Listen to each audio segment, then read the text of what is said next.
Kia ora mai tātou. Ki papatu unuku rawa ko ranginui tēnā rā. Ki tēnei whenua te waipounamu, tēnā koe. Kia ora ki te whānau tangata, ngāhere manu ika. Mihi nui ki te hui hui nei. It's an enormous privilege for me to be here, and for me, part of kind of when I was thinking about talking, it's interesting sitting up the back and getting to look down in a funny way on the crowd. And I've just recently moved out of Christchurch into Wellington, and flying in yesterday was just absolutely gorgeous, looking at the Southern Alps. And as I was sitting up there, I thought, I wish there's a photo that I often show in my presentations. I was one of the 2 New Zealanders who trained with Al Gore to present the Inconvenient Truth slideshow. And I've just come back from Nashville, and I've been at a kind of North American summit with 500 Americans looking at what they can do around supporting their government around Copenhagen. And I got to show a very quick version of my New Zealand slideshow, which has a few pictures a bit like Rod's cows. But it has a very important picture to me, and as someone who has spent a lot of my life down here and is a real outdoorsy girl. And it's a photo of my daughter kayaking on Lake Muller. And I don't know if any of you know where Lake Muller is, but it's at the base of Aoraki. And my father-in-law, who still lives in Ashburton, when I told him that I was taking my kayak and my daughter down there, pulled out a map. And he's a keen mountaineer and a keen, and even in his 70s, keen walker of the land here. And he showed me that Lake Muller wasn't on his map.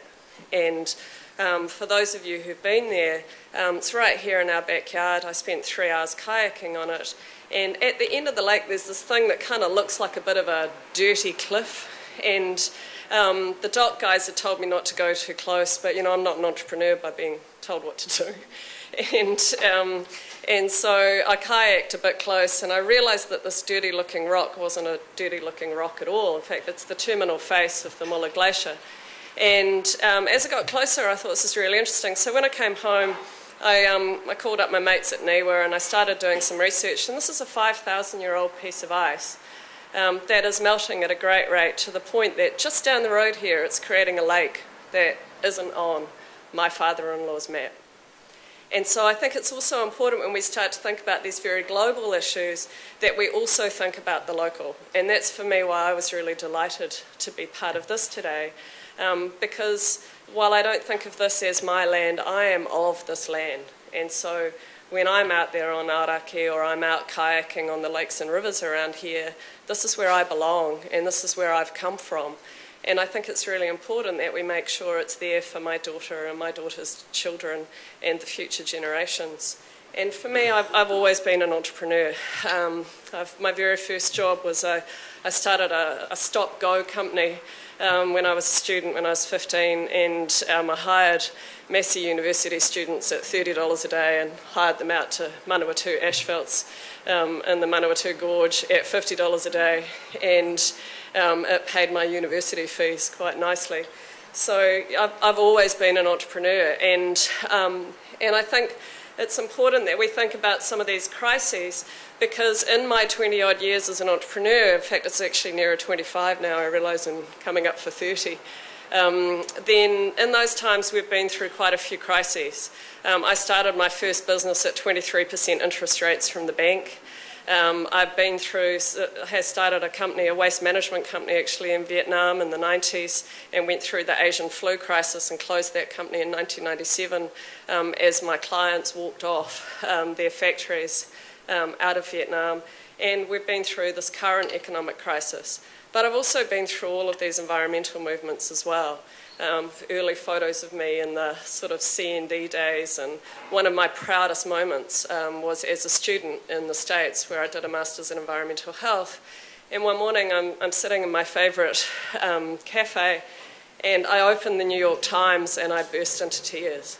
And what it was a full-page ad that had been taken out by David Lange explaining why New Zealand was nuclear free.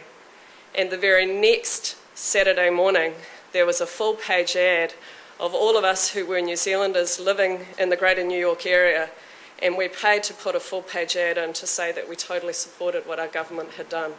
And for me, it's up there as one of the proudest moments as a part of that Kiwi diaspora at times that was talked about. So I want to tell you a story, really, and it has a cast of characters like every story, and there's us, there's the people of the world, and this sort of story has come through in the other presentations today, and we have us, and we have our governments, and we have our businesses, and some of us are part of all of these things. They're not things that we're separate from. And then we have the prize, which is the earth that we live on, Papa Tuanuku herself. And when I first sort of started thinking about business, there was often this infinite resource paradigm, that there was lots of it. And for me, living in New Zealand, you know, one of the answers to the question about why is it so hard for New Zealanders to get behind understanding the changes, even the lakes that are occurring where we didn't have them, is that we have this abundance of air, we have this abundance of water. And of course, if you live in Canterbury, you know that's just not true. For my husband growing up in Ashburton, I'm a long distance swimmer. I made it onto Sky Sport last year for my 25th anniversary of ocean swim racing. And the first time I went to my husband's family in Ashburton, I was going, what did you guys do here as teenagers? You know, I can understand you skied in the winter, but what did you do in the summer? And he told me they swam in the river. Now, I don't know how many of you spent time down in Ashburton, but if it reaches my knees, it's a good year.